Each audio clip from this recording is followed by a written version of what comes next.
Hello there and welcome to Scientific Serenity. Everything you hear here is carefully researched and prepared for you. Now, take a deep breath.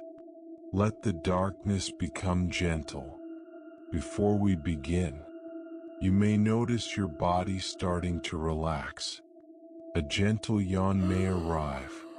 Your breathing may slow. As this story unfolds, your mind will drift naturally towards sleep. By the middle of this journey, rest will come quietly, and when you wake, you may feel calmer, because tonight, you fell asleep through science and learned something most people never will. If you see me as someone from your own family who researches and prepares this knowledge for you, subscribing, liking, and leaving a comment would truly mean a lot to me. And let the story begin. There is a war being fought inside your head right now. You cannot feel it. You cannot hear it. You cannot, with all your human senses, detect even the faintest whisper of its progress. But it is there, in the deep spaces between your neurons, in the synaptic clefts where thoughts are born and memories are stored, and the very fabric of your consciousness is woven moment by moment. The battle is between two molecules. One is native to your brain, a quiet messenger that has been part of your neurochemistry since before you were born.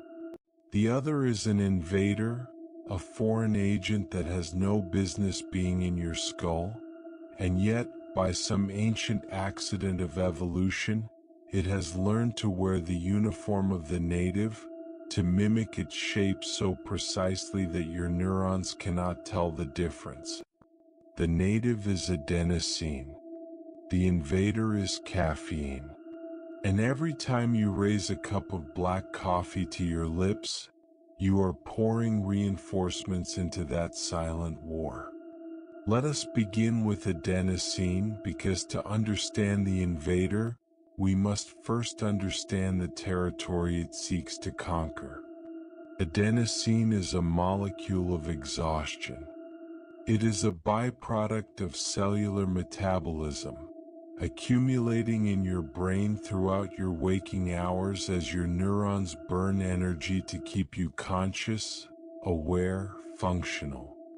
Every thought you think, every memory you form, every sensation you process, all of it consumes adenosine triphosphate, the energy currency of your cells, and leaves behind adenosine as a metabolic ash.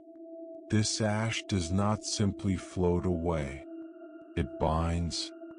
Throughout your brain, scattered across the membranes of your neurons like keys waiting to be turned, are adenosine receptors.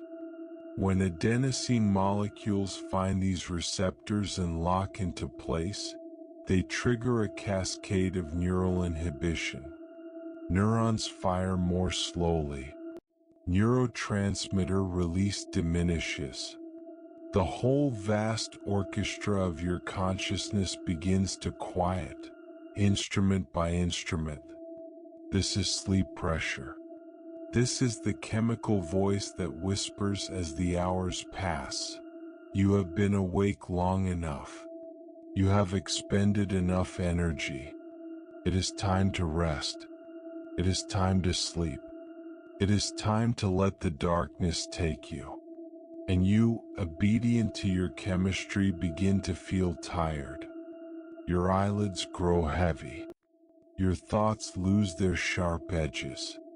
Your body seeks horizontal position, warmth, the soft embrace of unconsciousness. This is adenosine doing its job. This is the native molecule, maintaining the ancient rhythm of wake and sleep that has governed animal life for 500 million years. But then you reach for the black elixir. Caffeine is a trickster molecule. Its shape is not an accident. 3 dimensions of atomic arrangement, determined by the precise folding of carbon, hydrogen, nitrogen, and oxygen atoms, have conspired over millions of years of plant evolution to create a structure that is almost identical to adenosine. Not identical, nothing in biology is that perfect, but close enough. Close enough that the adenosine receptors on your neurons cannot tell the difference. When caffeine enters your brain, and it enters quickly, crossing the blood-brain barrier with the efficiency of a molecule designed by evolution to move fast, it finds those receptors and binds to them. But it does not activate them. It simply sits there, occupying the space, blocking the lock, preventing adenosine from doing its job. This is the silent invasion. This is the coup d'état of consciousness. The adenosine molecules, the legitimate messengers of sleep, arrive at their receptors only to find them already occupied by imposters. They float away searching for other binding sites, but the caffeine is everywhere, spread throughout your brain like an occupying army. The sleep pressure continues to build. Your neurons keep producing adenosine as they burn energy. But the message is not getting through. The receptors are blocked. The whispers of exhaustion cannot reach your consciousness. And so you remain awake, alert, focused. You feel energy that is not really energy. It is borrowed time, stolen from the sleep that will eventually demand payment with interest. The caffeine has not given you new energy. It has simply prevented you from feeling how tired you truly are. This is the first great mystery of the black elixir. It does not create. It only conceals. It is a veil drawn over the truth of your body's exhaustion, a temporary suspension of the laws that govern wake and sleep. For a few hours you can pretend that you are not tired. You can work, think, create, consume. But the adenosine is still there, still accumulating, still waiting. When the caffeine finally leaves your receptors, metabolized by your liver, broken down into compounds that no longer fit the locks, the adenosine will rush in. All of it. The hours of accumulated sleep pressure, held at bay by the invader, will crash down on you at once. This is the caffeine crash. This is the reckoning. But why does this molecule exist at all? Why did evolution, in its infinite patience, create a compound that mimics a neurotransmitter so precisely? The answer lies not in human brains but in plant leaves, in the ancient arms race between a shrub and the insects that sought to eat it. The coffee plant did not evolve caffeine to keep humans awake. It evolved caffeine as a weapon, a neurotoxin designed to paralyze and kill the insects that would otherwise devour its leaves and beans. In the insect nervous system, as in the human brain, adenosine receptors regulate activity. When an insect consumes caffeine, the molecule binds to its receptors and blocks adenosine, just as it does in humans. But insects, with their different metabolism and smaller size, cannot tolerate the prolonged stimulation. Their nervous systems overload. Their movements become uncoordinated. They stop feeding. They fall from the leaves. They die. The coffee plant, standing silent in its Ethiopian highlands, had no intention of creating a global addiction. It was simply trying to survive, to pass its genes to the next generation, to compete in the endless struggle of the forest. The caffeine in its beans was a defense mechanism, no different from the thorns on a rose or the bitter compounds in a toxic mushroom. But evolution is a bricoler, a tinkerer. It uses what is available, repurposing existing structures for new functions. And when a curious human, thousands of years after the coffee plant first evolved its chemical defenses, chewed on a bright red coffee cherry and felt the stimulant effects, a new relationship began. That human, whoever they were, did not understand what was happening. They did not know about adenosine receptors or neurotransmitter mimicry or the arms race between plants and insects. They only knew that the red berries made them feel different, more alert, more energetic, more alive. They chewed more. They experimented. They discovered that roasting the beans changed the flavor, that boiling them in water released something magical, that this strange dark liquid could push back the night and extend the day. And so began the long partnership between Homo sapiens and Coffea arabica, a partnership that would reshape human civilization, fuel the Enlightenment, power the Industrial Revolution, and create the global culture of caffeine consumption that now sees over 2 billion cups of coffee drunk every single day. The plant's weapon became humanity's tool. A neurotoxin became a stimulant. A defense mechanism became a daily ritual. This is the second great mystery of the black elixir.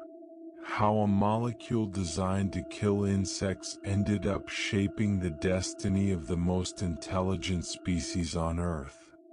It is a story of accidental encounters, of cultural innovation, of biological chance meeting human curiosity. It is the story of how a simple chemical compound, forged in the evolutionary furnace of an Ethiopian shrub, became the most widely consumed psychoactive substance in the history of our species. Now let us return to your brain. It is midnight. You have been awake for 16 hours. The adenosine has been accumulating all day, binding to receptors, whispering exhaustion. But you have also been drinking coffee. 1 cup in the morning, another after lunch, perhaps a third in the late afternoon. Each dose of caffeine has occupied more receptors, blocked more adenosine, delayed the reckoning. And now, in the darkness of your room, you lie awake. Your body is tired. Your muscles ache for rest. Your eyelids are heavy. But your brain will not shut down. The caffeine is still there, still binding, still blocking the messengers of sleep. You toss. You turn. You check the clock, watch the minutes crawl past, calculate how few hours of sleep remain before the alarm. The anxiety builds. The frustration grows. And the caffeine, oblivious to your suffering, continues its silent occupation. This is the price of the black elixir. This is the debt that comes due. But there is another way to experience coffee, a way that honors its power without becoming its victim. It involves timing, intention, respect for the molecule and its effects. It involves understanding that caffeine is not a substitute for sleep but a temporary loan against it, and that all loans must eventually be repaid. The traditional wisdom of coffee-drinking cultures around the world reflects this understanding. In Ethiopia, where coffee originated, the coffee ceremony is a slow, ritualized affair that can last hours. a social event, not a productivity hack. In Turkey, coffee is consumed in small quantities, with attention to flavor and company, not as a delivery system for caffeine. In Italy, espresso is drunk quickly but mindfully, standing at a bar, present in the moment. These traditions recognize what modern caffeine culture often forgets: that coffee is not merely a stimulant but a sacrament, a way of marking time, a bridge between the wakeful world and the dream world, between day and night, between the self and the other. The black elixir is both friend and foe. It can sharpen your mind and steal your sleep. It can fuel your work and undermine your rest. It can connect you to a global culture of coffee lovers and isolate you in the lonely hours of caffeine-induced insomnia. The choice is not in the bean. The choice is in how you use it. And now, as you drift towards sleep, genuine sleep, not the chemical mimicry of wakefulness, consider the molecules in your brain. The caffeine has mostly cleared by now, metabolized by your liver, broken down into compounds that no longer fit the adenosine receptors. The adenosine that has been waiting all day is finally flooding in, binding to its rightful places, delivering its message of exhaustion. Your neurons are slowing. Your consciousness is dimming. The darkness is taking you at last. This is not a failure. This is not a defeat. This is the natural order, the ancient rhythm, the tide of sleep that has washed over every conscious creature since the first neurons evolved. The black elixir gave you a few extra hours. It extended your day, sharpened your focus, fueled your productivity. But now it has withdrawn, and the night is reclaiming its own. Let it. Surrender to it. Trust it.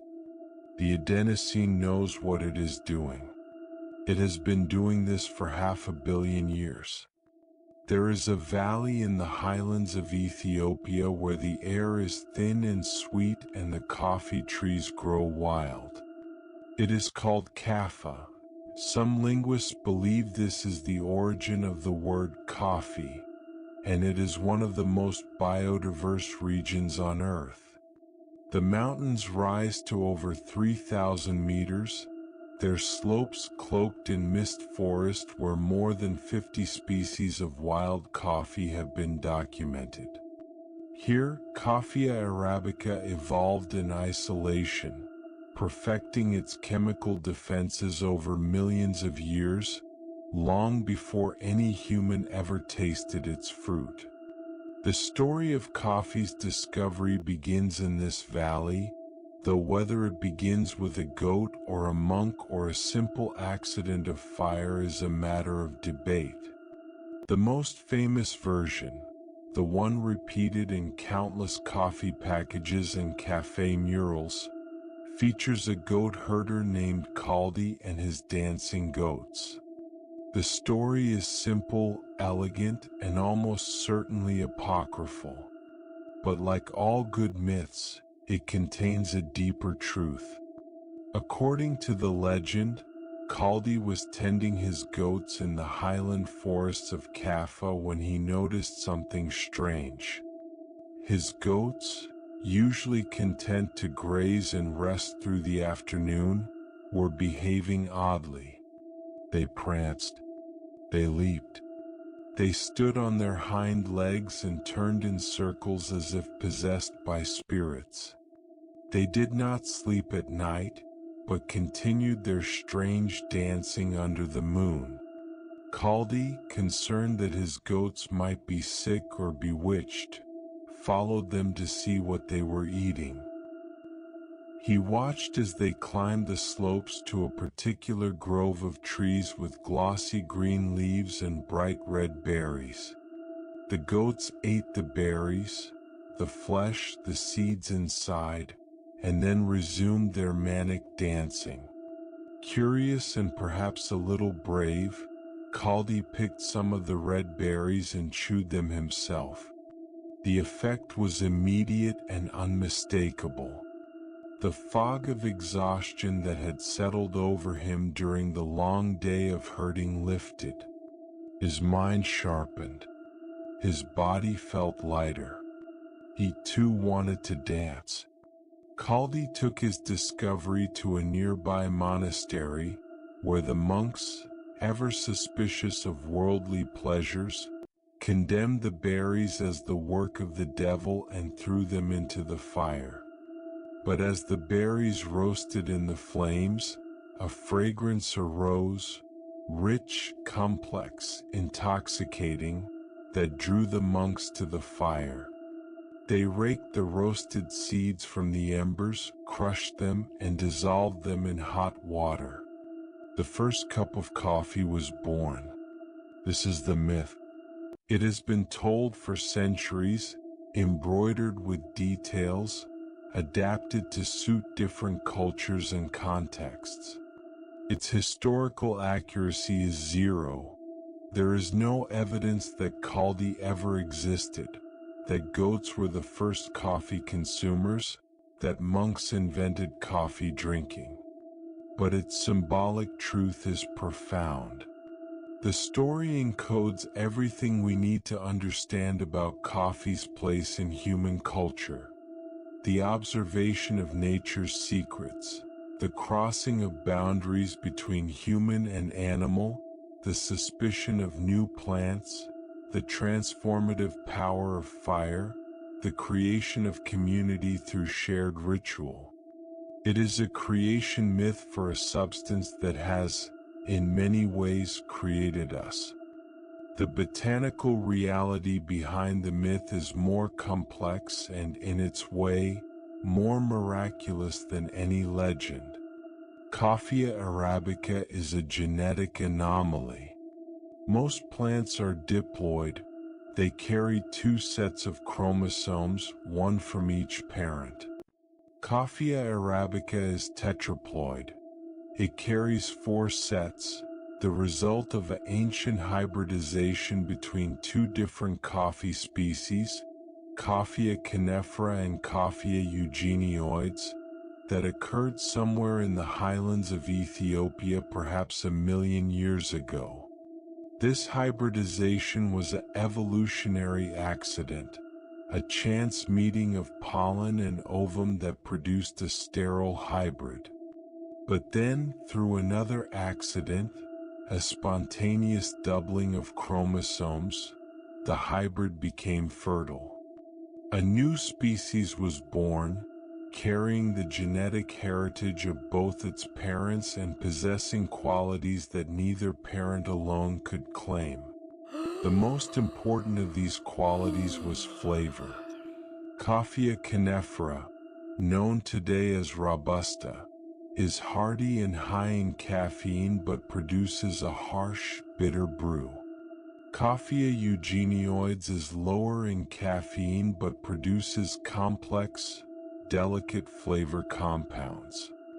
Their tetraploid offspring, Coffea arabica, combine the best of both. Enough caffeine to defend itself against insects, enough flavor complexity to seduce the most discerning human palates. This genetic accident happened only once. Every coffee plant in the world today, every Arabica coffee tree from Colombia to Kenya, from Sumatra to Jamaica, is descended from that single hybrid. The entire global coffee industry, worth hundreds of billions of dollars, rests on the foundation of one fortuitous meeting of chromosomes in an Ethiopian forest 1 million years ago. But genetics alone does not explain coffee's spread.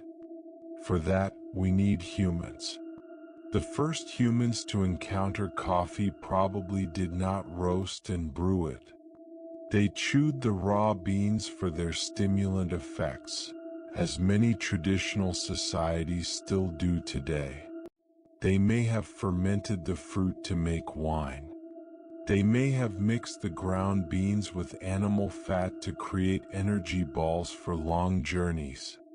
Coffee was a medicine, a food, a drug long before it was a beverage. The transformation from chewed bean to brewed drink required a crucial insight, that heat releases flavor. This insight probably came through accident. Beans dropped into a fire, the intoxicating aroma drawing people to investigate. Once the connection was made between fire and flavor, the path to brewed coffee was open. But why Ethiopia? Why did coffee domestication happen there rather than in the many other regions where caffeine-containing plants grow? The answer lies in the unique combination of biological and cultural factors that converged in the Ethiopian highlands. First, the coffee itself.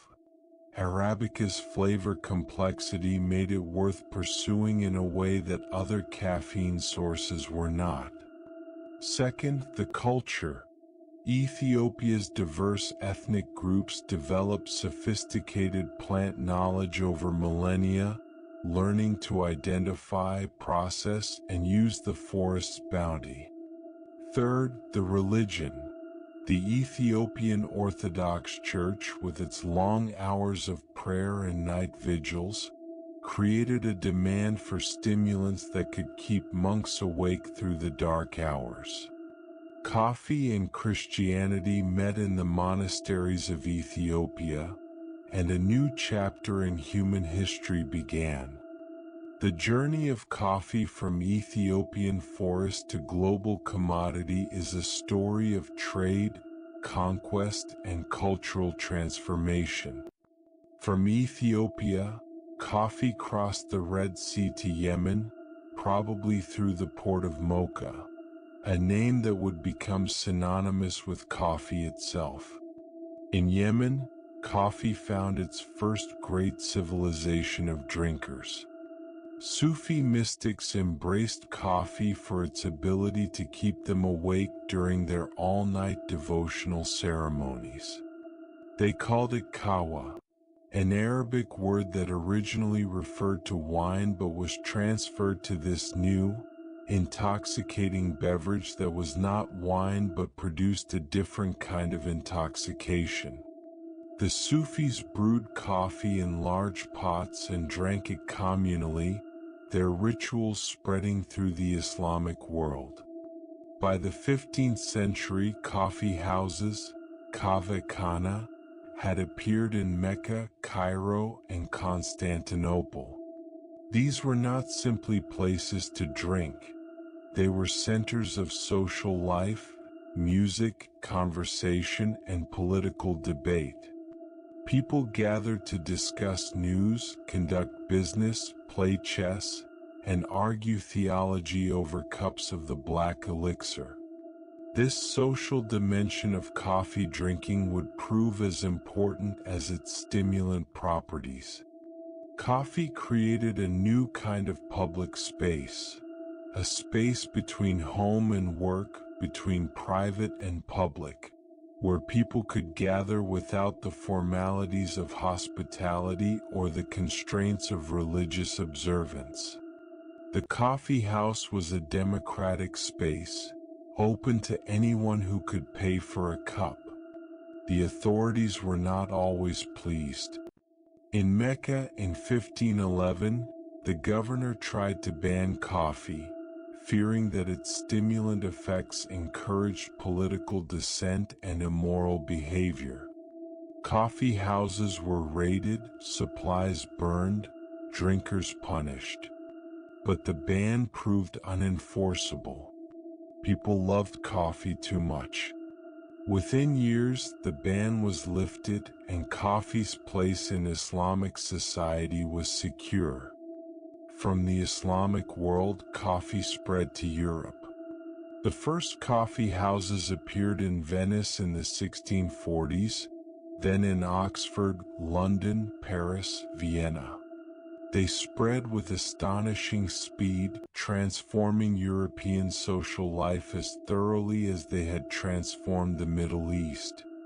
In England, coffee houses became known as penny universities.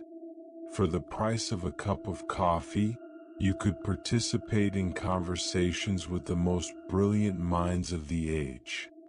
Scientists, merchants, writers, politicians gathered to exchange ideas. The Royal Society, England's premier scientific institution, was founded in a coffee house. Lloyd's of London, the insurance giant, began as a coffee house where ship owners and merchants gathered to discuss maritime risks. Coffee fueled the Enlightenment. It kept philosophers awake through long nights of writing. It sharpened the minds of traders making complex calculations. It created spaces where ideas could be exchanged across class boundaries, where news could spread faster than ever before. And at the center of it all was the black elixir, the drink that promised wakefulness, clarity, connection. The drink that turned the darkness of night into productive time. The drink that, more than any other substance, shaped the modern world. The spread of coffee across the globe was not just a cultural phenomenon, it was a botanical heist. For centuries, the coffee trade was controlled by Arab merchants who guarded their monopoly fiercely. Coffee beans were exported only after being dried or roasted, ensuring that they could not be planted elsewhere. No fertile seeds left the Arab world, but plants like ideas find ways to travel. In 1670, a Sufi mystic named Baba Budan made the pilgrimage to Mecca. As he prepared to return to his home in India, he did something that would change the world. He wrapped 7 fertile coffee seeds in a cloth and strapped them to his belly. The seeds passed through customs undetected, their moisture and viability preserved by the warmth of his body. Those 7 seeds became the ancestors of every coffee plant in India, and later in Indonesia, and later still in the Americas. From those 7 seeds, a global industry was born. The Dutch, always alert to commercial opportunity, obtained coffee plants from Indian traders and established plantations in their colonies in Java and Sumatra. Java coffee became so famous that Java became slang for coffee itself. The Dutch East India Company, already wealthy from spices, added coffee to its portfolio. In 1714, the burgomaster of Amsterdam presented a coffee plant to King Louis XIV of France. That plant, descended from Baba Budan's original 7 seeds, was installed in the Royal Botanical Garden in Paris. From its progeny, a French naval officer named Gabriel de Clou obtained a seedling and transported it to Martinique in 1723, a journey that involved sharing his limited water ration with the plant during a prolonged calm at sea. That single seedling, nursed through drought and storm and pirate attack, became the ancestor of millions of coffee trees in the Caribbean and Central and South America. By the end of the 18th century, coffee was being cultivated throughout the tropical Americas, its production no longer controlled by Arab merchants or Dutch monopolists but spread across colonies and countries, each developing its own varieties, processing methods and cultural traditions. The black elixir had gone global. And now, as you lie in the darkness, consider what that journey means. The coffee you drank today, whether it was a single-origin Ethiopian yirgacheffe, a Colombian roast, a Vietnamese robusta, contains within it the history of continents. It carries the genetic legacy of that ancient Ethiopian hybrid, the cultural traditions of Sufi mystics and Venetian merchants, the botanical piracy of Baba Budin and Gabriel de Clou. Every cup of coffee is a sip of history, a taste of the human story. But the night is for sleep, not for coffee.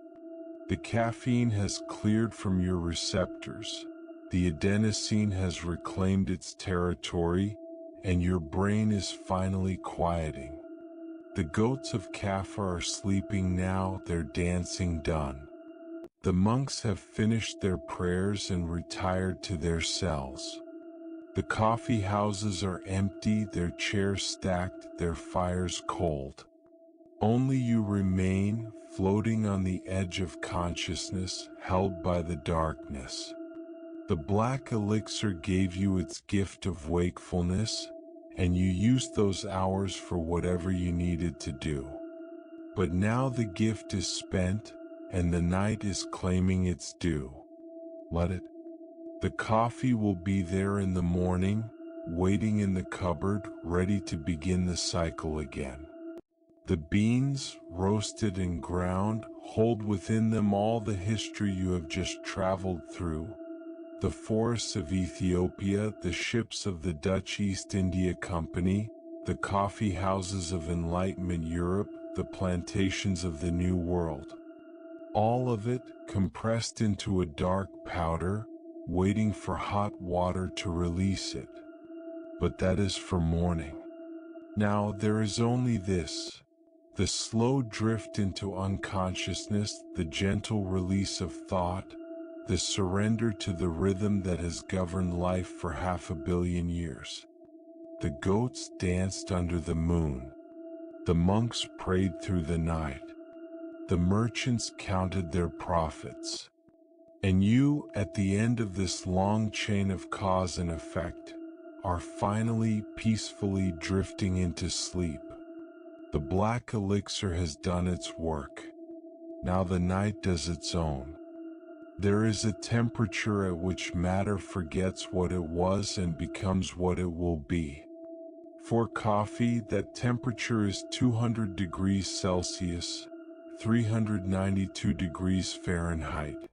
The threshold where the green seed, dense with potential but empty of flavor, crosses into the realm of the aromatic, the complex, the intoxicating. This crossing is not gradual, it is catastrophic. It is a transformation so profound that it has its own name, borrowed from the language of alchemists who sought to turn lead into gold: pyrolysis. Pyrolysis comes from the Greek roots pyro, fire, and lysis, loosening or dissolving. It is the decomposition of organic matter by heat in the absence of oxygen, or in the case of coffee roasting, in the presence of just enough oxygen to sustain the reaction without combustion. It is fire's way of taking complex molecules apart, breaking bonds that have held atoms together for millions of years, releasing the energy stored in those bonds as heat, light, and flavor. But pyrolysis is not destruction, it is creation. The breaking of old bonds allows new bonds to form. The fragments of shattered molecules recombine into compounds that never existed in the living seed, compounds that human noses and tongues have evolved to find irresistible. To understand what happens inside a coffee bean during roasting, we must first understand what the bean is before the fire touches it. A green coffee bean is not a seed in the conventional sense. It is the endosperm of the coffee cherry's fruit, packed with everything the embryonic plant would need to sprout and grow. It contains carbohydrates, primarily sucrose, the same sugar that sweetens your table. It contains proteins, chains of amino acids folded into complex structures. It contains lipids, oils that will later carry flavor across your tongue. It contains chlorogenic acids, a class of compounds that contribute bitterness and astringency. And it contains caffeine, the alkaloid that started this entire story. None of these components in isolation taste like coffee. Sucrose tastes sweet. Proteins taste bland. Lipids taste fatty. Chlorogenic acids taste bitter. Caffeine tastes bitter in a different way. The flavor of coffee, that rich, complex, impossible to describe symphony of notes that coffee lovers crave, exists only as potential in the green bean. It must be liberated by fire. The roasting process is a controlled descent into chaos. As the bean heats, water trapped inside its cellular structure begins to vaporize, creating pressure that swells the bean to nearly twice its original size. At around 150 degrees Celsius, the bean turns from green to yellow, then to tan, then to light brown. The moisture continues to escape, carrying with it volatile compounds that contribute to the roasty aroma that fills the room. Then, at approximately 200 degrees Celsius, the real transformation begins. The first crack is an acoustic event, but it is also a chemical declaration. What causes that sound? The answer lies in the cellulose structure of the bean. Cellulose, the same polymer that gives plants their structural rigidity, forms the scaffolding that holds the bean's cellular contents in place. As the bean heats, the water trapped within this cellulose matrix turns to steam. The pressure builds until the cellulose can no longer contain it. The walls rupture. The bean fractures. The steam escapes in a violent rush, producing the characteristic cracking sound. But the first crack is not merely a release of pressure. It is a signal that pyrolysis has begun in earnest. At this temperature, the Maillard reaction, the most important flavor-generating process in all of cooking, starts to accelerate. The Maillard reaction is named for Louis Camille Maillard, the French chemist who first described it in 1912. It is not a single reaction but a complex cascade of hundreds of different reactions, all triggered by the combination of amino acids from proteins and reducing sugars from carbohydrates at high temperatures. The products of these reactions are called melanoidins, brown high molecular weight compounds that give roasted coffee its characteristic color and much of its flavor. The Maillard reaction is responsible for the browning of bread crust, the sear on a steak, the color of roasted malt in beer. In coffee, it generates a vast array of aromatic compounds, furans that smell caramel-like, pyrazines that contribute nutty and earthy notes, thiols that add savory complexity. Each of these compounds has its own odor threshold, the concentration at which human noses can detect it, and its own contribution to the overall flavor profile. But the Maillard reaction is not the only game in town. At the same temperatures, other transformations are occurring.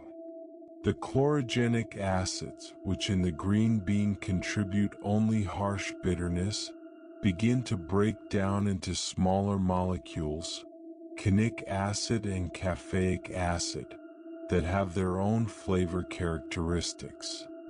Some of these fragments recombine with other compounds to create new flavor molecules. Some simply remain, contributing to the overall complexity. The sucrose, the bean's primary sugar, begins to caramelize, a different set of reactions from Maillard, but occurring simultaneously and interacting with it. Caramelization produces sweet, buttery, slightly burnt notes that balance the bitterness of the other compounds. The lipids, the oils stored in the bean, begin to migrate to the surface, coating the bean in a thin, shiny film that will later carry flavor compounds into your cup. And the caffeine, that stubborn alkaloid, remains largely unchanged. It is one of the most thermally stable compounds in the bean, surviving roasting with minimal degradation. This is why dark roasts are not significantly lower in caffeine than light roasts. The caffeine endures the fire. All of these reactions, Maillard, caramelization, degradation, recombination, are happening simultaneously in the same bean in the same moment. Hundreds of different chemical pathways, each with its own kinetics and products, intersecting and interacting in ways that even modern analytical chemistry cannot fully untangle. This is the black poetry of fire. Complexity emerging from simplicity, flavor arising from destruction, the birth of something new from the death of something old. If the first crack is the birth of coffee flavor, the second crack is its transformation into something darker, smokier, more intense. Not all roasts reach the second crack.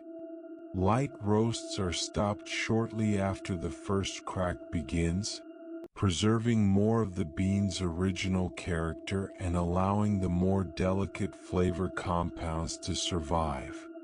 Medium roasts are stopped between first and second crack, balancing origin character with roast development.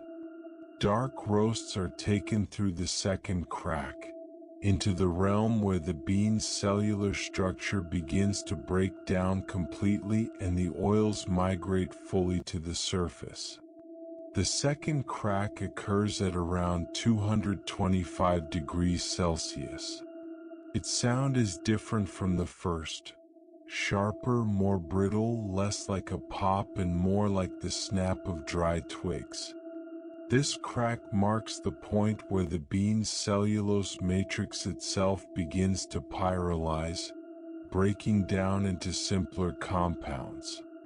The bean becomes increasingly fragile, its internal structure honeycombed with voids where water and volatile compounds once resided. At these temperatures, new flavor compounds emerge, compounds that were not present at lower roasts. Smoky phenols like guaiacol, which smells like campfire and wood smoke. Tarry hydrocarbons like those found in roasted meats. The sweetness of caramel gives way to the bitterness of charcoal.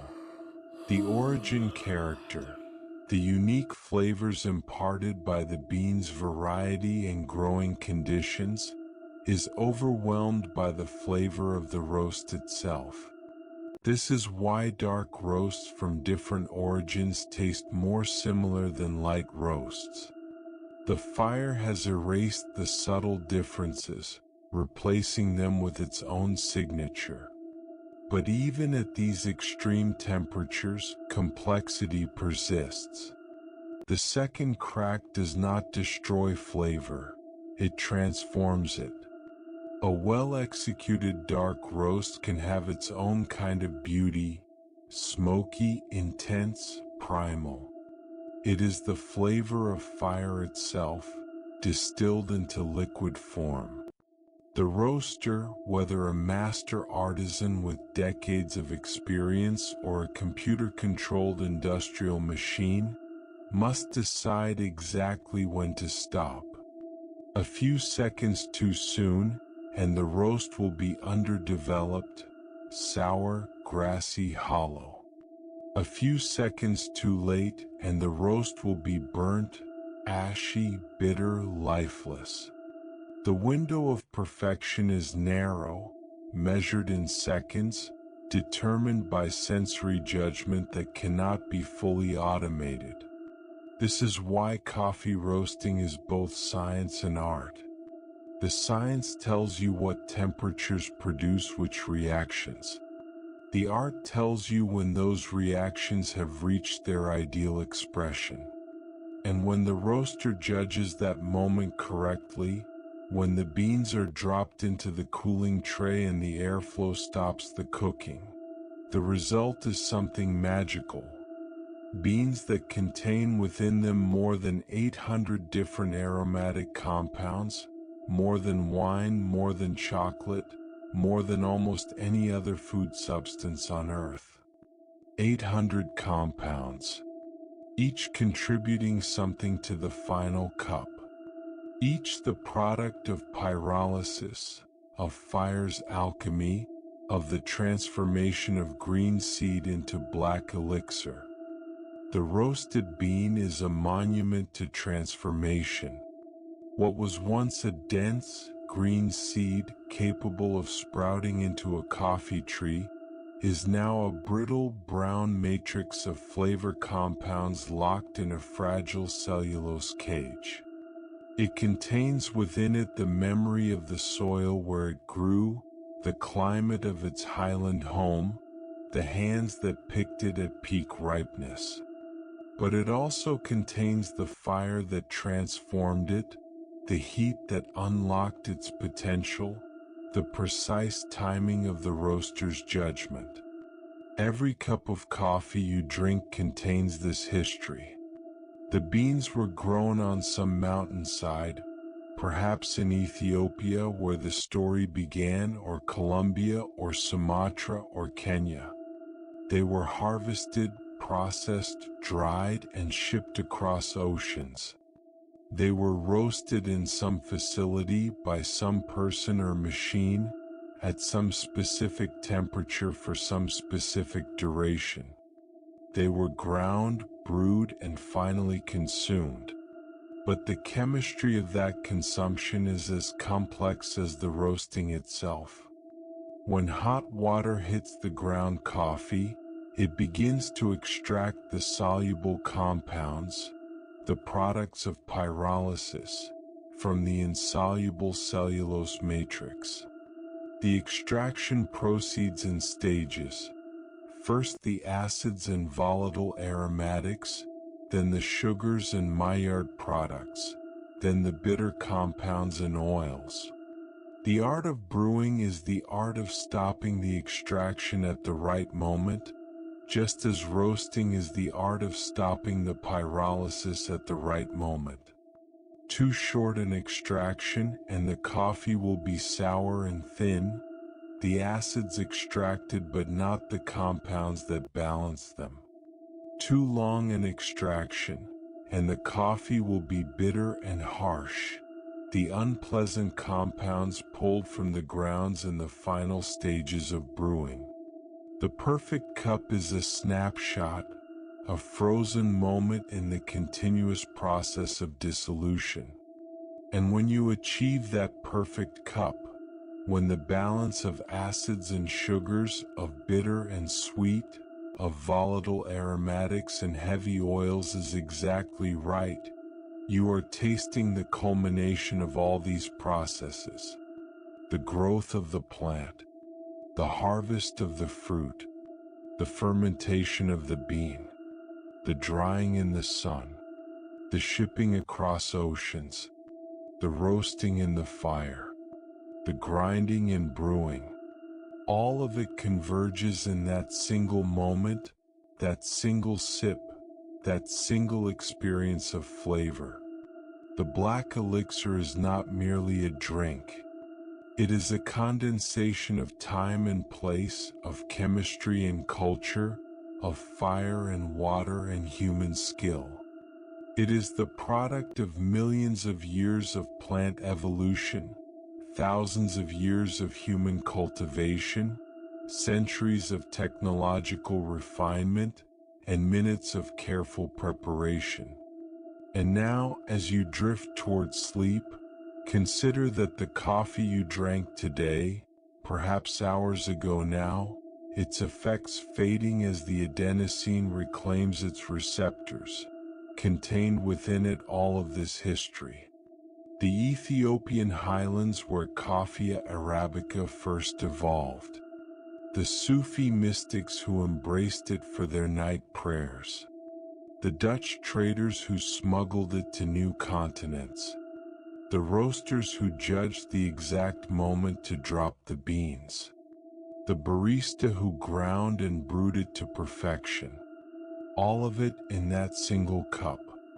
All of it now metabolized, cleared from your system, leaving only the memory of flavor and the gentle pull of sleep.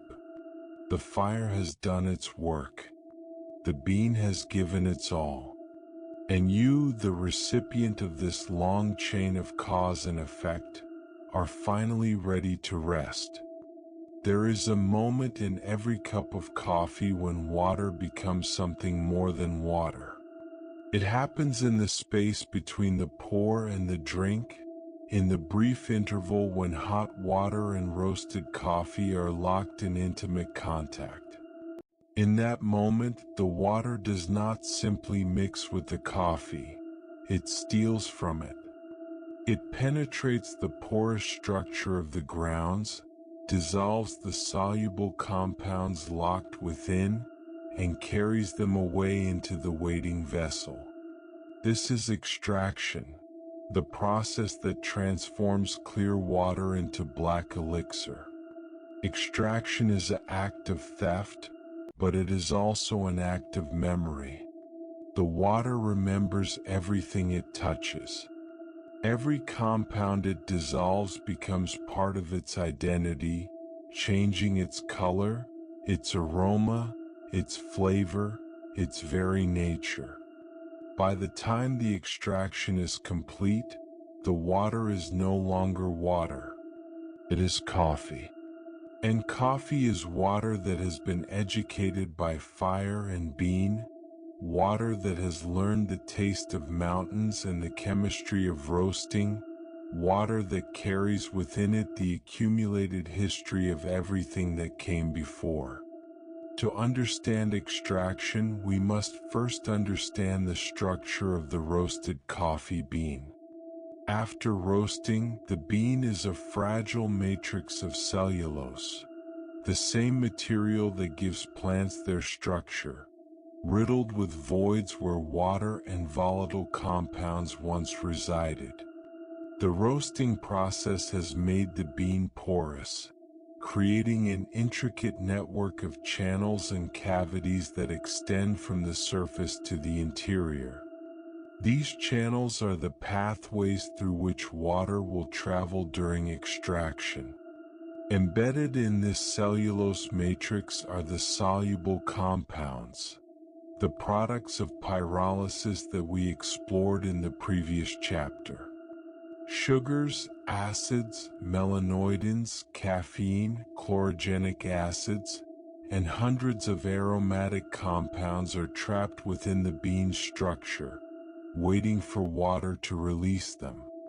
But not all of these compounds dissolve at the same rate. Extraction is not a single event but a sequence, a cascade of dissolutions that proceeds in a specific order determined by the chemistry of each compound. The first to go are the acids and volatile aromatics. These small, highly soluble molecules dissolve almost instantly when water hits the grounds. They are responsible for the bright, fruity, floral notes that characterize light roasts and single-origin coffees. They are also the most fragile. If extraction proceeds too long, they can be overwhelmed by later compounds. Next come the Maillard products, the melanoidins and other compounds created during roasting. These are larger molecules, less soluble than the acids, requiring more time and higher temperatures to dissolve fully. They contribute the body and mouthfeel of the coffee, the sense of weight and texture on the tongue. Finally, at the end of extraction come the bitter compounds, the chlorogenic acids that have survived roasting, the caffeine, and various other alkaloids and phenolics. These are the compounds that give coffee its edge, its bite, its complexity. But they are also the compounds that, in excess, can ruin a cup. The art of brewing is the art of stopping extraction at precisely the right moment, before the bitter compounds overwhelm the sweet and sour, before the delicate aromatics are buried under heavy oils, before the balance tips from harmony into discord. Let us now enter the extraction at the molecular level.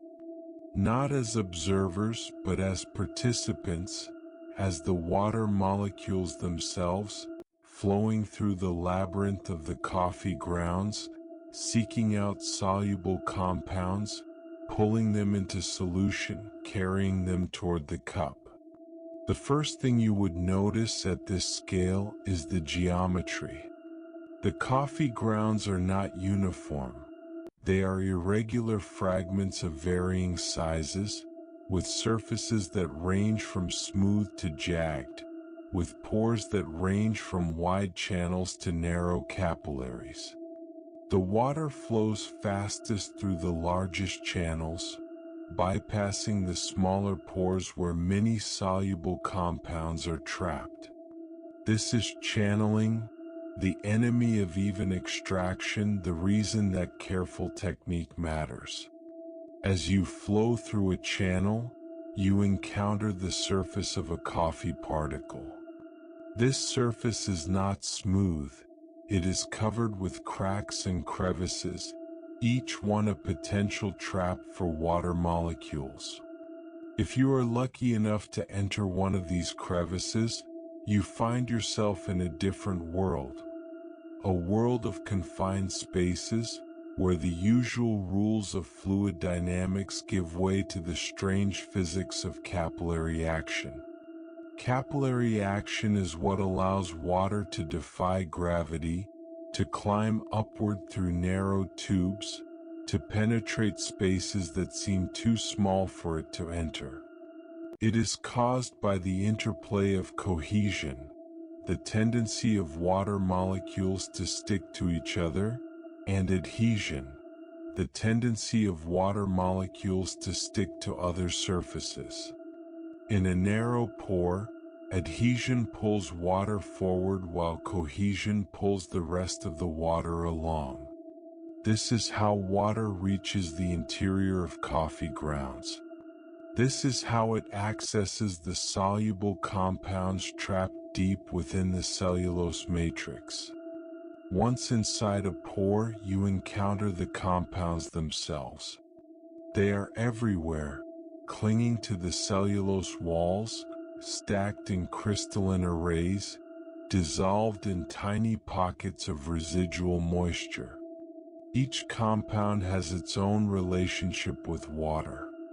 Some, like the acids, are hydrophilic, water-loving, and dissolve eagerly, releasing from the cellulose at the slightest encouragement. Others, like the oils, are hydrophobic, water-fearing, and resist dissolution, requiring turbulence and time to be coaxed into emulsion. The extraction is a negotiation. Water offers its solvent power, The compounds offer their solubility. The terms of the negotiation are set by temperature, time, and turbulence. Hotter water extracts faster, but also extracts more of the bitter compounds. Longer extraction times allow more compounds to dissolve, but risk over-extraction. More turbulence increases the rate of extraction, but can also cause channeling and uneven results. As you flow out of the pore and back into the main channel, you carry with you the compounds you have dissolved. You are no longer pure water. You are now a solution, a mixture, a bearer of flavors. Other water molecules, passing through other pores, carry their own cargo of dissolved compounds. When you all meet in the main flow, your cargoes mix, creating the complex symphony of flavors that will eventually reach the cup. The color of coffee is not a simple thing. When you look at a cup of black coffee, what you are seeing is not a liquid that is inherently black. You are seeing a suspension of particles so small and so numerous that they absorb almost all the light that enters them. The coffee itself is clear, or would be, if you could separate it from the billions of microscopic fragments that give it its color. These fragments are the melanoidins, the brown high molecular weight compounds created during the Maillard reaction. They are not truly dissolved in the water. They are suspended, forming a colloid, a mixture in which one substance is dispersed evenly throughout another without actually dissolving. The melanoidin particles are too small to see individually, but collectively they create the illusion of a uniform color. This is why coffee is opaque. This is why you cannot see through a full cup no matter how thin the layer. The melanoidin particles scatter and absorb light so efficiently that even a millimeter of coffee appears dark brown or black. Only when the coffee is diluted to near transparency, as in a coffee stain on a white shirt, does its true amber color become visible. But the melanoidins are not the only particles in the cup. There are also microscopic droplets of oil, emulsified by the turbulence of brewing. These oils carry many of the most aromatic compounds, the volatile molecules that you smell before you taste. They float in the coffee as a separate phase, too small to see but large enough to affect the mouthfeel, the aroma, the entire experience of drinking. And there are gases as well, carbon dioxide trapped in the beans during roasting, released during brewing, forming tiny bubbles that rise to the surface and pop, releasing bursts of aroma with each bubble. A cup of coffee is not a simple liquid. It is a complex mixture of dissolved solids, suspended colloids, emulsified oils, and dispersed gases, a four-phase system in thermodynamic equilibrium, or at least trying to be. It is as complicated as any industrial formulation, but it was made in your kitchen, in minutes, with nothing but hot water and ground beans. This complexity is why coffee tastes the way it does. Each phase contributes something to the overall experience. The dissolved solids provide the basic flavor: sweet, sour, bitter, salty, umami. The suspended colloids provide the body, the sense of weight and texture on the tongue. The emulsified oils provide the aroma, the volatile compounds that reach your nose through the retronasal passage. The dispersed gases provide the effervescence, the tiny bubbles that make coffee feel alive. Remove any one of these phases and coffee would not be coffee. It would be something else, thinner, flatter, less interesting. The magic of extraction is that it captures all of them simultaneously, preserving the complexity that roasting created, delivering it intact to the cup. The final mystery of extraction is the one that touches us most directly. The relationship between the liquid in the cup and the experience in our minds. When you take a sip of coffee, you are not simply tasting a liquid. You are tasting the history of that liquid, the journey it has taken from bean to cup, from mountain to roaster to grinder to brewer. You are tasting the extraction that created it, the balance of compounds that the water chose to steal, the precise moment when someone decided that the extraction had gone far enough. This is why coffee from the same beans can taste so different when brewed by different methods, or by the same method with slightly different parameters. The extraction is not automatic. It is chosen. Every variable, grind size, water temperature, brew time, turbulence, ratio, affects which compounds dissolve and how much of each ends up in the cup. A finer grind increases surface area, speeding extraction but also increasing the risk of over-extraction and bitterness. Hotter water extracts faster, but can also extract unpleasant compounds that would remain locked in the grounds at lower temperatures. Longer brew times allow more complete extraction, but risk extracting the bitter compounds that come at the end.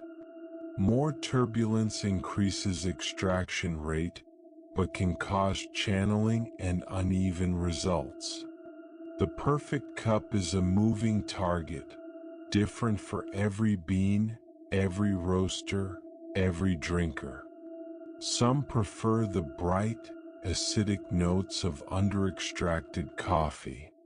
Some prefer the heavy, bitter notes of over-extraction. Most prefer something in between, a balance that captures the complexity without letting any single element dominate. This is why coffee brewing is a lifelong pursuit for some people. There is always something to adjust, something to optimize, something to discover. The extraction is never perfect. It can always be improved. And each improvement reveals new dimensions of flavor, new aspects of the bean's character, new possibilities in the cup. But for all its complexity, extraction is also simple. It is just water doing what water has always done, dissolving, carrying, transforming. Water is the universal solvent, the medium of life, the matrix of all biological processes. In coffee, it finds one of its highest expressions, a use that honors its power while celebrating its subtlety. The water that flows through your coffee grounds is the same water that flowed through ancient rivers, that fell as rain on primeval forests, that circulated through the bodies of your ancestors. It has been on Earth for billions of years, cycling through oceans and atmosphere, through plants and animals, through clouds and glaciers. Now it is in your cup, carrying the dissolved essence of roasted coffee beans, delivering to your senses the accumulated history of all those transformations. And when you drink it, that water becomes part of you, circulating through your body, delivering caffeine to your receptors, hydrating your cells, becoming you. The boundary between self and world dissolves just for a moment in the act of drinking. This is the final gift of extraction, not just flavor but connection. Connection to the mountains where the coffee grew, to the people who harvested and roasted it, to the water that has been on earth since before life existed, to the ancient chemistry that makes it all possible. The coffee in your cup is a moment of intersection, a point where all these histories meet and merge. And when you drink it, you become part of that intersection, part of that history, part of that endless cycle of transformation. There is a moment in every caffeine cycle that is rarely discussed, rarely celebrated, rarely even noticed. It comes after the peak, after the sharp clarity of maximum stimulation, after the hours of focused work or animated conversation. It comes when the caffeine is still present, still binding to receptors, still blocking adenosine, but its effects have softened, mellowed, integrated into the background of consciousness. The mind remains alert, but the body has begun its slow surrender to the inevitable. The night is coming and the caffeine knows it cannot hold it back forever. This is the black silence. This is the moment when the stimulant becomes sedative, when wakefulness becomes meditation, when the sharp edges of thought blur into something softer, more contemplative. It is a paradox, and like all paradoxes, it reveals something true about the nature of the thing it describes. How can a stimulant lead to stillness? How can a molecule designed to keep you awake become a gateway to the deepest shurushi? The answer lies not in the caffeine itself, but in the context of its consumption. The ritual, the warmth, the darkness, the solitude. Consider the physiology. Caffeine, as we have seen, blocks adenosine receptors, preventing the chemical messengers of sleep from delivering their message. This keeps you awake, alert, focused. But it does not eliminate the adenosine. It merely postpones its effects. Throughout the hours of caffeine occupation, adenosine continues to accumulate, building a sleep debt that will eventually have to be paid. As the caffeine is gradually metabolized, broken down by liver enzymes into compounds that no longer fit the receptors, the accumulated adenosine floods in. This is the crash, the sudden onset of fatigue that coffee drinkers know well. But the crash is not instantaneous. It is a process, a gradual transition from caffeine dominance to adenosine dominance, from wakefulness to sleepiness. In the middle of this transition, when caffeine and adenosine are roughly balanced, when neither has full control, there is a window of clarity without agitation, of alertness without anxiety, of presence without pressure. This is the black silence. This is the moment when the stimulant and the sedative coexist, when the mind is awake enough to observe but quiet enough to rest.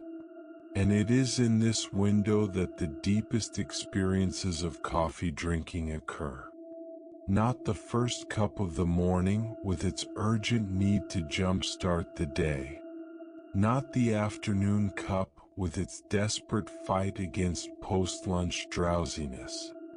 But the evening cup, the cup drunk alone in darkness, with no purpose other than to be drunk. This cup does not fight the night, it accompanies it. It does not resist sleep, it eases the transition toward it. The warmth of the cup in your hands, the aroma rising in the darkness, the slow meditative sips. These are not stimulant effects. They are ritual effects. They are the body's way of signaling to itself that it is safe, that it is time to slow down, that the work of the day is done and the rest of the night belongs to something deeper. To understand the black silence, we must understand the relationship between warmth and safety. It is encoded in our biology, this connection. Mammals are warm-blooded.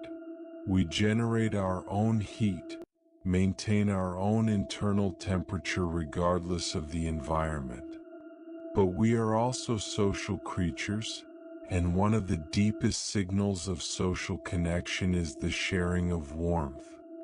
A mother's body warms her infant. Littermates huddle together for warmth. Lovers curl together in the cold. Warmth means presence. Warmth means protection. Warmth means you are not alone. This is why a warm cup of coffee is so comforting, even beyond its chemical effects. The heat transfers from the ceramic to your palms, from your palms to your blood, from your blood to your core. Your body recognizes this warmth as a signal of safety. Your parasympathetic nervous system, the branch of the autonomic nervous system responsible for rest and digestion, begins to activate. Your heart rate slows slightly. Your breathing deepens. Your muscles relax. The caffeine in the coffee is working in the opposite direction, stimulating your sympathetic nervous system, preparing you for action. But at this low dose, at this late hour, the sympathetic stimulation is overwhelmed by the parasympathetic relaxation. The warmth wins. The ritual wins. The night wins. This is the genius of the evening cup. It harnesses the paradox, using the stimulant's mild effects to heighten awareness while the warmth's deep effects induce relaxation. The result is a state of conscious rest, a wakeful relaxation that is neither sleep nor wakefulness but something in between. Meditation traditions have names for this state. In Zen, it is called samadhi, a condition of intense concentration that is also deeply restful. In yoga, it is dhyana, the effortless focus that arises when the mind settles into its natural state. In mindfulness practice, it is simply presence, the quality of being fully here, fully now, without agenda or anxiety. The evening coffee, drunk alone in darkness, can be a gateway to this state. The ritual of preparation, the grinding, the brewing, the pouring, focuses the mind on simple, repetitive actions. The warmth of the cup anchors attention in the body. The darkness removes visual distractions. The flavor, complex and familiar, occupies the senses without demanding interpretation. And the caffeine, that ancient molecule from Ethiopian forests, provides just enough stimulation to keep the mind from drifting into sleep, but not enough to keep it from resting. This is the black silence. This is the gift of the evening cup. This is what coffee can be when it is not a tool but a ritual, not a drug but a meditation. Let us now enter that threshold, not as scientists measuring brainwaves but as participants, as the consciousness itself, floating between wakefulness and sleep, between thought and feeling, between the world of objects and the world of pure experience.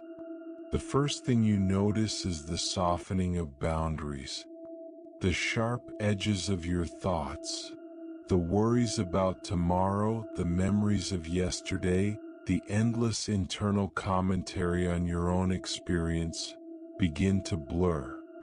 They are still present, but they no longer demand your attention. They drift through your mind like clouds through a sky, present but not compelling, visible but not important. Your body too begins to soften. The subtle tensions you carry without noticing, the slight clench of your jaw, the elevation of your shoulders, the tightness in your lower back, begin to release. You feel yourself sinking slightly into the surface that supports you. The warmth of the coffee cup in your hands is the only point of intense sensation, and even that is softening, the cup cooling now, its warmth transferring completely into your palms. Your breath slows. Each exhale is slightly longer than the inhale that preceded it, a gentle shift toward parasympathetic dominance. With each exhale, you release a little more tension, a little more thought, a little more of the day's accumulated weight. And in this state, the caffeine reveals its final secret. It is not an enemy of sleep, but a modulator of consciousness. At low doses, at the right time, in the right context, it does not keep you awake. It keeps you aware. It holds the door open between waking and sleeping, allowing you to experience the transition consciously, to witness your own drift into rest. This is a rare gift. Most nights, sleep comes as a loss of consciousness, a fade to black, a jump cut from wakefulness to dreams. But on nights when you have drunk coffee at the right time, in the right way, sleep can come as a gradual descent, a slow release, a conscious surrender. You feel yourself letting go. Not trying to let go, trying would keep you awake. Simply allowing the letting go to happen as naturally as breath, as inevitably as night follows day. The coffee cup is empty now. You set it aside, your hands finally free of its warmth. The darkness of the room merges with the darkness behind your eyelids. The boundary between self and world softens further, becomes permeable, becomes irrelevant. You are still aware. You are still present. But you are no longer separate. The night holds you as the cup held the coffee, gently, completely, without demand.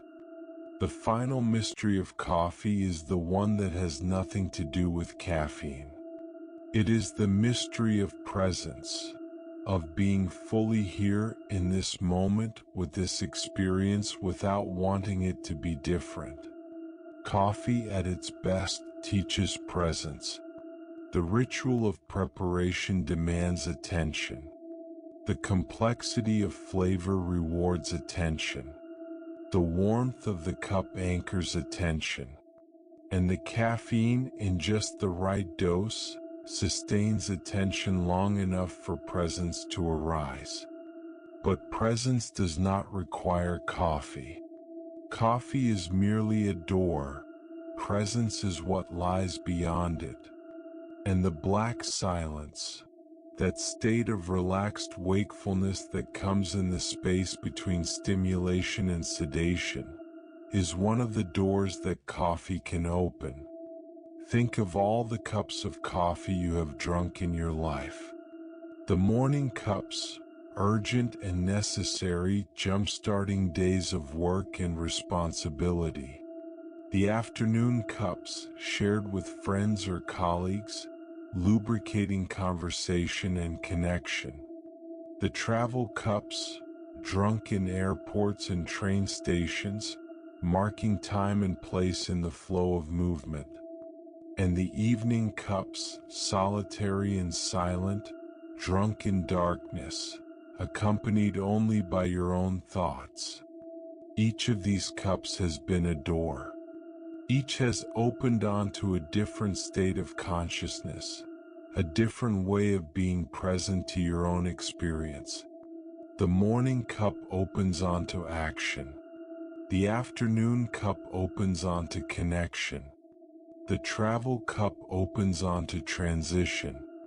And the evening cup opens onto rest. But all of them, if you pay attention, can open onto presence.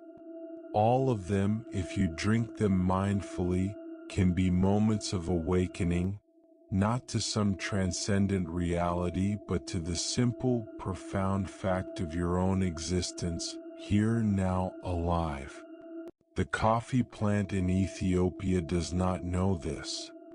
It does not know that its chemical defenses, evolved to deter insects, have become doors to presence for a species that evolved on a different continent. It does not know that its beans, roasted and ground and brewed, accompany humans through every phase of their days and nights. It does not know that its bitter alkaloid has become one of the most widely used psychoactive substances on Earth, shaping civilizations and individual lives alike. But we know. We, the drinkers of the black elixir, know what coffee has given us. Not just stimulation but ritual. Not just wakefulness but presence. Not just energy but moments of profound connection to ourselves and our world. And now, as you drift on the edge of sleep, held by the darkness and the last traces of caffeine fading from your receptors, you can feel that gift directly. You are present. You are aware. You are letting go. This is the black silence. This is the final destination in the cup. This is what coffee has been leading you toward all along. And it contains the memory of you, the one who drank, who paid attention, who let go. The one who found in the black elixir not just stimulation but presence. Not just wakefulness but rest. Not just a drug but a door. The coffee is gone now. The cup is empty, washed and dried, waiting for morning. The night holds you in its darkness and you hold nothing at all. Sleep.